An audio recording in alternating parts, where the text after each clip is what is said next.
La mode est un univers impitoyable fait de cycles 100 fois renouvelés. Le phénomène du vintage en est un élément incontournable. Le 10e marché de la mode vintage vient de se tenir à Lyon. Une occasion incomparable pour se plonger dans les années 40, 50, 60, 70, pour comprendre l'engouement suscité par ces vêtements, ces accessoires qui ont déjà vécu, qui ont une expérience, qui ont une âme, diront certaines. Il y a deux parties du vintage. Il y a le vintage qui fait vraiment old fashion. Et il y a le vintage, on se dit, bah tiens, il y a un twist, on peut le porter différemment. Et finalement, c'est hyper moderne. Et finalement, je vais oser et je vais être différente. Parce qu'en fait, qu'est-ce qu'on veut? C'est être différent. Et être différent, c'est avant tout, aujourd'hui, se sentir rassuré. On cherche un refuge parce que c'est une société qui a peur de l'avenir, qui a peur du futur. Et donc on se réfugie dans ces années 60-70. Et on ne veut pas regarder ce qui se passe devant, donc on regarde ce qui se passe derrière. C'est l'effet rétroviseur. Ce qui mène au paradoxe suivant. C'est qu'à la fois on voit que la femme sort dans la rue, s'exprime, etc.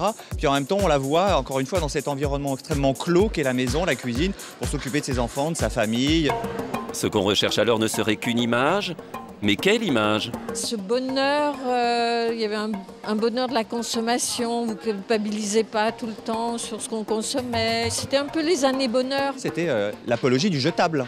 On n'en recyclait pas, bien au contraire, on achetait en permanence le plastique, on l'achetait, on le jetait à la poubelle, voilà, il y a un effet de recyclage. Aujourd'hui, recycler les vieilles marques est devenu un élément clé du travail des jeunes créateurs. Le vintage, on aura peut-être déjà vu, ça nous rappelle des choses, c'est assez émotionnel. Tandis que voilà, les jeunes créateurs, ils vont apporter une touche de nouveauté, travailler les nouveaux matériaux, des nouvelles couleurs, des nouvelles formes qu'on n'aura jamais vues. On s'est dit, bah tiens, c'est ça que j'ai envie. Mais ce que les fashionistas adorent par-dessus tout, c'est jouer au grand rôle de la créatrice. Même si cette veste fait assez vieux, on va dire, on l'accentue avec des bijoux modernes ou avec une tenue plutôt moderne. Et ça fait un décalage entre le vintage et le moderne qui est super sympa. Exactement.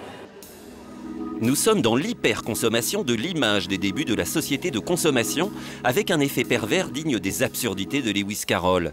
Je veux être différent, tout le monde veut être différent, donc je suis comme tout le monde.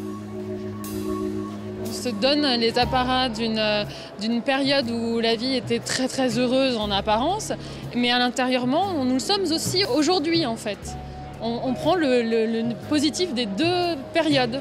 Le vintage, pour 10 €, une part de rêve.